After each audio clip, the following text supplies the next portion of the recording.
हे दिव्य श्रेष्ठ गुरुजनों, कल्कि पुराण के इस 3D विजुअल्स में अगर कोई मुझसे गलतियां हुई हो तो क्षमा करना, क्षमा करना। भगवान विष्णु जी को नमन, माता सरस्वती जी को नमस्कार।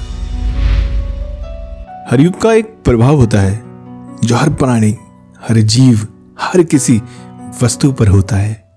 जड़ हो या चेतन, जीव हो या प्राणी, मन हो या इंद्रिय, विषय हो या भोग, वस्तु हो या चिंतन, सब पर ही उस युग का प्रभाव अवश्य ही पड़ता है। और ऐसा ही कुछ हुआ या कहीं कि हो रहा है इस चल रहे युग में, जिसे सनातन धर्म के वेद पुराणों में कलयुग कहा है।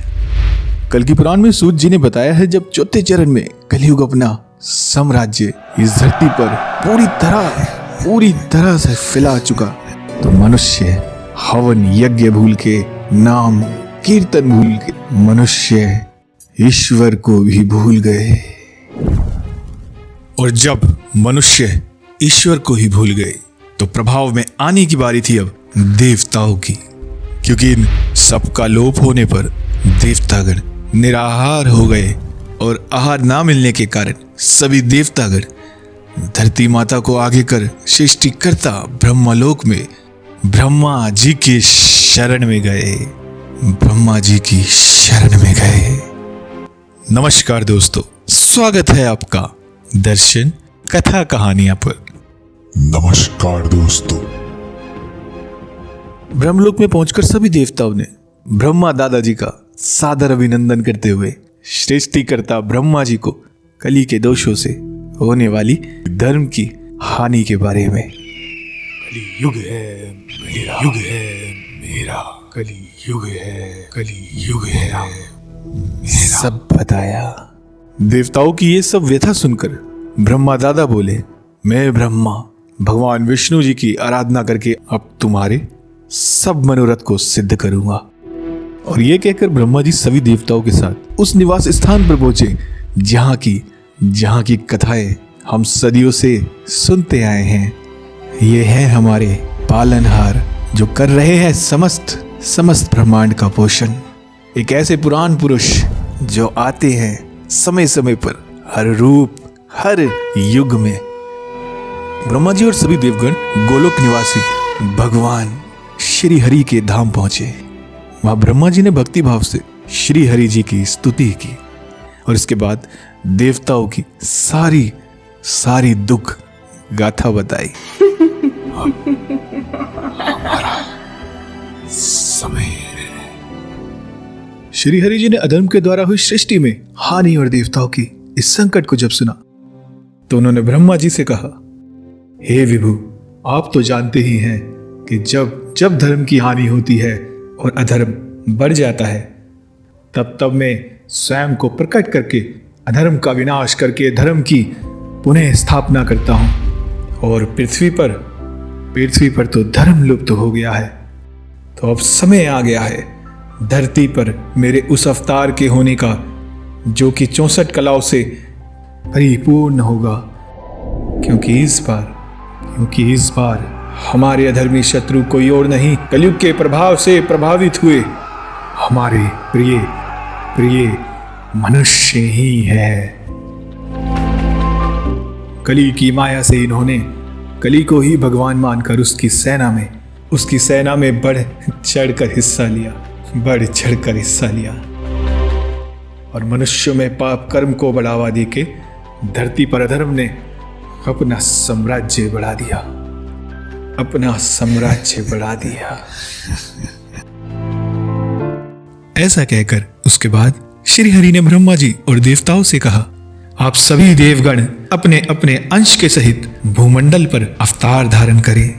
मरु और देवापी 2 राजा भी पृथ्वी पर उत्पन्न होंगे और मेरी प्रिय लक्ष्मी सिंघल द्वीप में महाराज बृहद्रथ की रानी कोमदी के गर्भ से उत्पन्न होगी और उस अवतार में उनका नाम होगा पद्मा।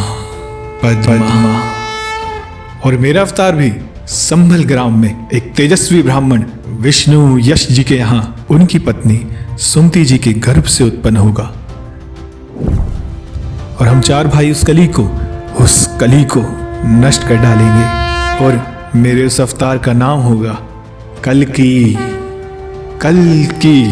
अवतार। और उसके बाद पृथ्वी पर धर्म की स्थापना करके सत्य युग का आविर्भाव कर दूंगा और कलिकाल रूपी नाग को नष्ट कर डालूंगा और पुनः अपने इस लोक में आ जाऊंगा। श्री हरि विष्णु जी की ये सब बातें और उनकी आज्ञा सुनकर सभी देवतागण और ब्रह्मा दादाजी अब अपने अपने निवास स्थान पर चले गए। और अब शुरुआत हुई उस अवतार की कथा की जिन्हें आज हम और आने वाले समय में सारा विश्व भगवान कल्कि के नाम से जानेगा और पूजेगा।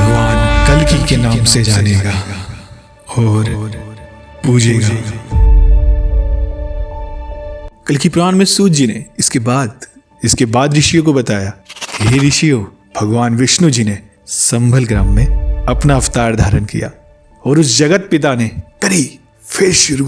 करी फिर अपनी एक नई लीला मानव कल्याण के लिए। दोस्तों, श्री हरि चाहते तो हर युग में वही अपने लोक से भी सब कुछ कर सकते थे, लेकिन वो पालनहार आते हैं हर युग में हमारे बीच हमको ये सिखाने के लिए कि मनुष्य शरीर में रहते हुए भी हम जीव क्या कुछ नहीं कर सकते।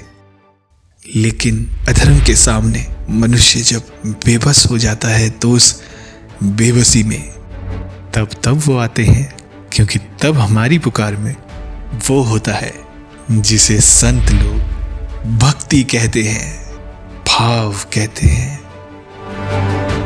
सूत जी ने आगे बताया कि श्री हरि जी मनुष्यों की तरह विष्णु जी की धर्मपत्नी के गर्भ में पूर्ण रूप में प्रविष्ट हुए। और सूत जी बताते हैं कि जब पता चला कि जगदीश्वर हरि पृथ्वी पर आ गए हैं तो पूरी प्रकृति, सिद्ध ऋषि मुनि, देवतागण सभी प्रसन्न हो हर कोई उस समय अपना हर्ष प्रकट करने लगा। देवगण प्रभु के गुणगान करने लगे, गंधर्व बाजे बजाने और अप्सराएं नृत्य करने लगी, पितृ भी नाचने लगे। और समय आ गया था उस क्षण का जब भगवान ने अवतार लिया। वैशाख शुक्ल द्वादशी के दिन श्री हरि जी ने अवतार लिया।